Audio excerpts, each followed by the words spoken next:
할렐루야. 미션 큐티로 하루를 시작하는 세종한교회 성도님들을 주님의 이름으로 축복합니다.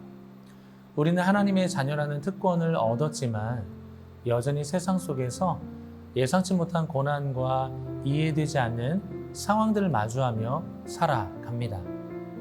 그 상황을 이해하려 부단히 노력하지만 결국 해답 없이 지나가고 그렇게 쌓인 날들이 우리 인생을 이루는 경우가 많습니다. 그러나 세월이 흐르고 인생을 돌아볼 때 그때는 도무지 납득할 수 없었던 시간들이 하나님의 섭리와 사랑 안에서 비로소 해석되는 경험을 하게 됩니다. 그러므로 오늘 내 눈에 보이는 것이 전부가 아님을 깨닫고 납득이 되지 않더라도 믿음으로 살아내야 할 책임이 우리 모두에게 주어졌음을 믿으시기 바랍니다. 이 하루가 하나님의 섭리 안에 있음을 믿으며 말씀으로 승리하시길 축복합니다. 우리 다 같이 오늘의 말씀 함께 읽겠습니다. 생각하건대 현재의 고난은 장차 우리에게 나타날 영광과 비교할 수 없도다. 피조물이 고대하는 바는 하나님의 아들들이 나타나는 것이니 피조물이 허무한데 굴복하는 것은 자기 뜻이 아니요 오직 굴복하게 하시는 이로 말미암음이라. 그 바라는 것은 피조물도 썩어짐의 종로릇 한 데서 해방되어 하나님의 자녀들의 영광의 자유에 이르는 것이니라. 피조물이 다 이제까지 함께 탄식하며 함께 고통을 겪고 있는 것을 우리가 아느니라. 그뿐 아니라 또한 우리 곧 성령의 처음 익은 열매를 받은 우리까지도 속으로 탄식하여 양자될 것 곧 우리 몸의 속량을 기다리느니라. 우리가 소망으로 구원을 얻었음에 보이는 소망이 아니니 보는 것을 누가 바라리요.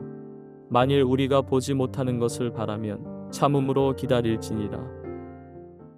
오늘 본문 말씀은 이전 말씀인 17절 우리가 그리스도와 함께 영광을 받기 위하여 고난도 함께 받아야 한다는 말씀과 이어집니다.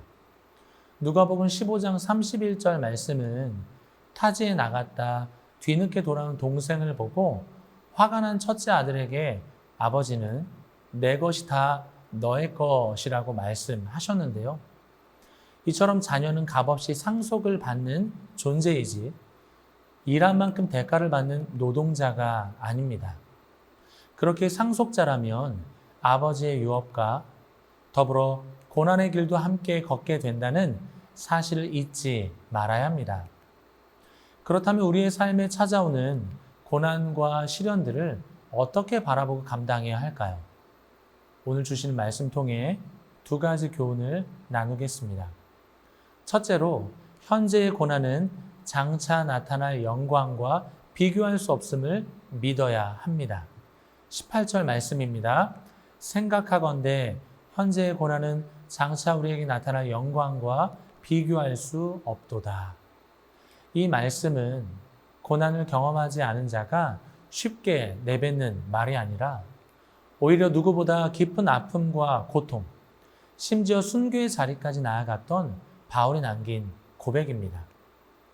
물론 오늘 내게 주어진 고난의 무게가 만만하지 않겠지만 그럼에도 불구하고 장차 누릴 영광이 그 어떤 것과 비교조차 할 수 없을 정도로 훨씬 더 크다고 말하는 것입니다. 고린도후서 4장 18절 말씀을 보면 바울은 고난을 잠시라고 말하고 있고 영광은 영원하다라고 설명합니다. 우리는 이 땅에 잠시 소풍 온 자들이라고 말하는 것이죠. 그렇게 우리는 지금의 고난을 억울해하거나 낙심해하지 말고 하나님 편에서 이유가 있기에 그 자리로 보내셨음을 믿으라는 것입니다. 고난은 살다가 잠깐 지나가는 입김 같은 티끌에 불과하지만 하나님이 예비한 영광은 우리를 향하여 단 한 번도 고개 숙이지 않은 찬란한 빛과 같은 것입니다. 그렇기에 이 땅에서 고난은 피할 수 없는 현실이지만 하나님의 관점에서는 그것이 영원에 비하면 정말 작은 부분에 불과하다는 것이죠. 현재 겪는 고난은 잠깐이라는 거예요. 이 고난은 곧 지나간다는 것이죠. 하지만 보이지 않는 것, 하나님께서 우리에게 약속하신 영광은 영원할 것이라고 바울은 말하고 있습니다. 물론 이 땅에서도 누리고 오랜 시간 행복하게 사는 것도 중요합니다. 하지만 이 땅에서의 삶과 천국에서의 삶의 시간의 넓이는 비교할 수가 없기에 저 하늘에 소망을 두시며 오늘을 살아가시길 축복합니다. 오늘 우리에게 주어진 고난을 억울함으로 해석하지 마시고 하나님 편에 이유가 있기에 그 자리에 보내셨음을 믿으시기 바랍니다. 성도 여러분, 어쩌면 지금 그토록 이해되지 않는 고난의 시간을 지나고 계시지 않나요? 어떤 이유인지도 모르겠고 끝도 보이지 않는 시간을 지금 버티고 계시다면 그 자리는 하나님이 나를 외면하셔서가 아니라 오히려 나를 더 가까이에 마주하시기 위해 보내신 자리임을 믿으시는 성도님들 되시길 축복합니다. 둘째로 고난 중에도 보이지 않는 소망을 바라보며 인내하며 살아가시기 바랍니다. 바울은 우리가 소망으로 구원을 얻었다고 말합니다.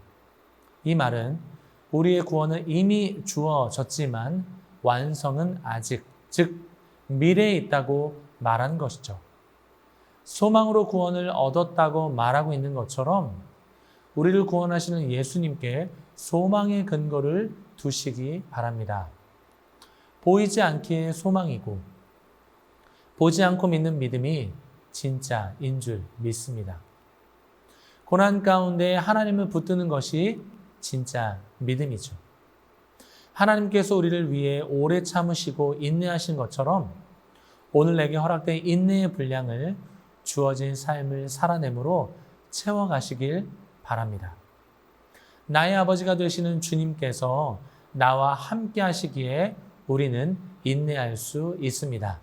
성도 여러분, 오늘 내가 겪는 고난을 통해 하나님은 당신의 영광을 완성해 가십니다. 어쩔 수 없이 고난 속에 있는 것이 아니라 그 고난 속으로 우리를 부르신 것입니다.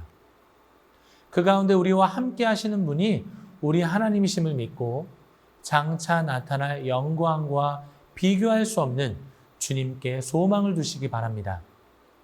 우리 속에 착한 일을 시작하신 하나님께서 이 일을 마침내 완성하실 것입니다. 사랑하는 성도 여러분, 현재의 고난을 통한 인내와 소망은 결코 헛되지 않습니다. 오늘 내게 주어진 고난과 시련의 한 복판에서 하나님의 영원한 영광을 바라보며 보이지 않는 소망을 따라 인내로 승리하시길 주님의 이름으로 축복합니다. 기도하겠습니다. 하나님 아버지 감사합니다. 현재의 고난은 잠깐 지나가는 것인 줄 믿습니다. 믿음의 눈을 들어 나의 도움이 되신 하나님과 동행하며 살아가는 우리의 삶이 될 수 있도록 인도하여 주옵소서. 장차 하나님께서 우리에게 허락하실 영광, 그 영화의 순간을 바라보며 오늘 주어진 삶을 믿음으로 살아내는 우리 모두가 될 수 있도록 인도하여 주옵소서. 오늘 내게 주어진 그 고난은 하나님 편에서 이유가 있으시기에 보내신 줄 믿고 불평과 원망이 아니라 기대와 소망으로 나아가는 우리의 삶이 될 수 있도록 인도하여 주옵소서. 그렇게 소망의 인내를 품기 원합니다. 예수님처럼 오래 참음으로 우리의 삶에 주어진 인내를 통하여서 하나님께 영광 올려드리는 우리의 삶이 될 수 있도록 인도하여 주옵소서. 감사하며 예수님의 이름으로 기도합니다. 아멘.